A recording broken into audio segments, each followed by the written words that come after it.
وآت المال علی حبہ، اب اس میں جو ترتیب میں نے کہا تھا، الاقرب فالاقرب، الاقرب فالاقرب، سب سے پہلے ذوی القربیٰ،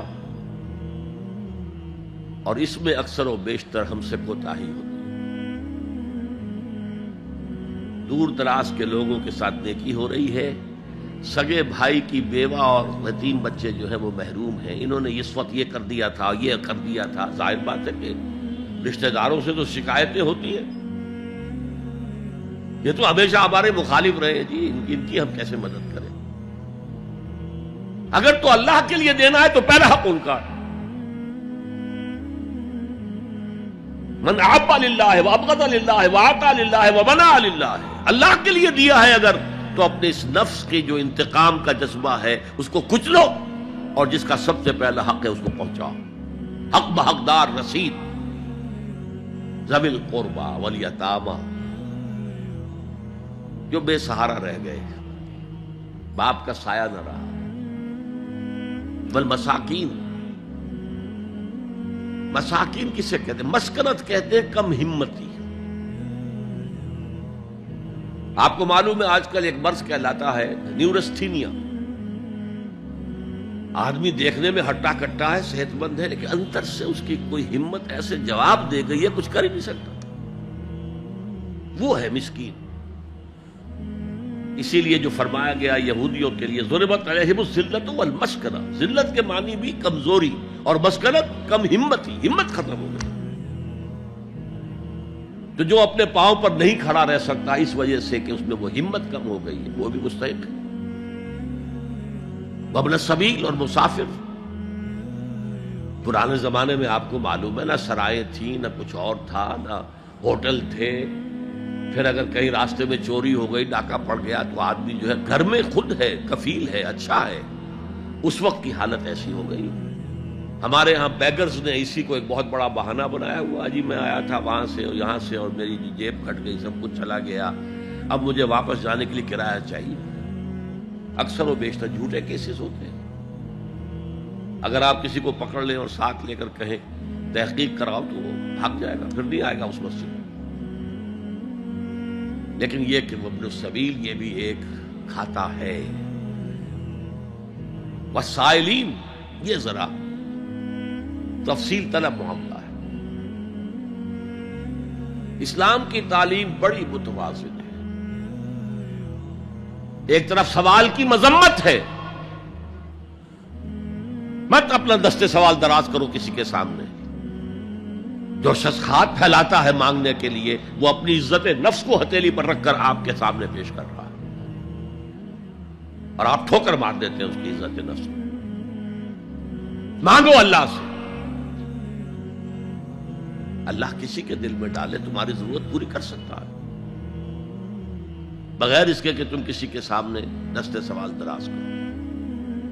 تو سخت مسمت ہے، اور خاص طور پر بیگری جو ایک انسٹیٹیوشن بن گیا ہے، ایک پیشہ بن گیا ہے، وہ تو اسلام کی تعلیمات کے منافی ہے۔ اور جس طرح کی ہم خیرات بانٹتے ہیں، 5 روپے کا نوٹ دے رہے ہیں مانگنے والوں کو مسجدوں کے باہر، سمجھ رہے ہیں ہم نے حاتم طائی کی خبر کو لات مار دی، حالانکہ حقیقت میں آپ انسٹیٹیوشن آف بیگری کو سپورٹ کر رہے ہیں۔ کسی ایک کو لے لو، آؤ چلو مجھے اپنا گھر دکھاؤ، مجھے بتاؤ تم واقعی اس قابل ہو یا نہیں ہو، اور پھر اس کی مدد کریں، لمسم کریں۔ پھر وہ 5 روپے نہیں، ایسی دیں کہ وہ کچھ اپنے پاؤں پر کھڑا ہو سکے۔ میں نے 1 روپیہ نہیں کہا، اس لیے کہ 1 روپیہ تو اب کوئی شے نہیں رہی، لیکن یہ کہ 5 روپے کا نوٹ بھی آپ نے تقسیم کرنے شروع کر دیے، یہ کیا ہے؟ والسائلین وفی الرقاب، لیکن دوسری طرف سائل کو جھڑکنا نہیں ہے۔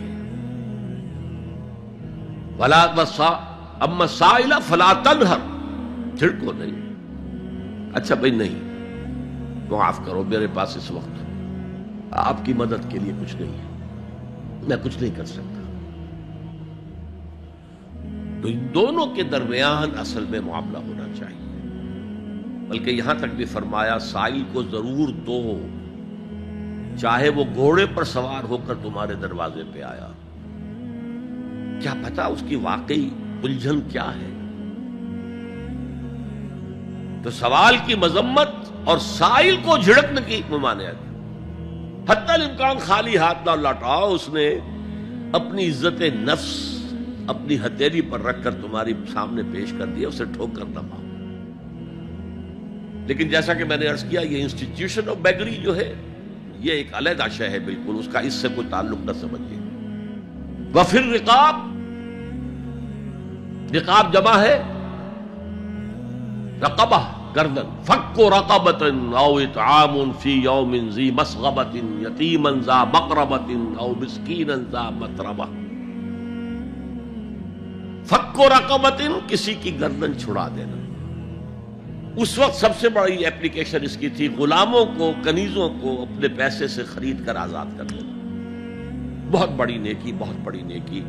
اور حضرت ابو بکر رضی اللہ تعالیٰ عنہ کے دفتر فضائل میں سب سے اونچا کام یہ ہے کہ جن غلاموں کو اور جن کنیزوں کو ستایا جا رہا تھا، their owners, their masters، ان کے آقا کو حق حاصل تھا، جو چاہے کریں ان کے ساتھ، قتل کر دے، کوئی پوچھنے والا نہیں ہے. میں پہلے بھی عرض کر چکا ہوں، میری ملکیت ہے، جیسے میری بکری میری ملکیت ہے، میں نے اس کو ذبح کیا، گوشت کھا لیا، تم کون ہوتے ہو پوچھنے والے؟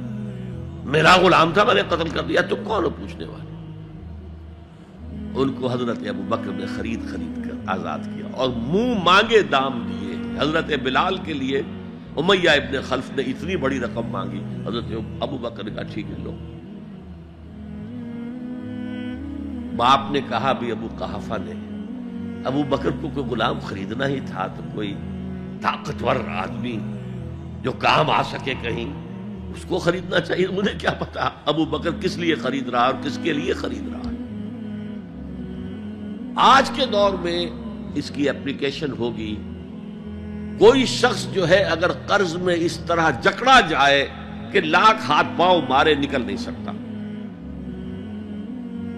اس کو کوئی لمپ سم مدد دے کر اس قابل کیا جائے کہ وہ پھر اپنے پاؤں پر کھڑا ہو جائے. یہ نہیں کہ اسے آپ ہر مہینے کچھ رقم دیتے رہے مینٹیننس کے لیے، نہیں، اس سے تو وہ اسی پوزیشن میں رہے گا.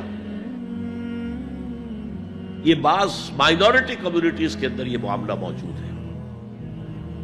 کوئی بھائی اگر گر گیا ہے کاروبار میں تو اس کی پھر ایسی مدد کی جائے کہ وہ پھر آپ کی صف میں آ کر کھڑا ہو جائے. Respectable members of your community وہ اس شکل میں پہنچ جائے. یہ بھی فک و رقبۃ اس کی ذیل میں آج کل آئے گا.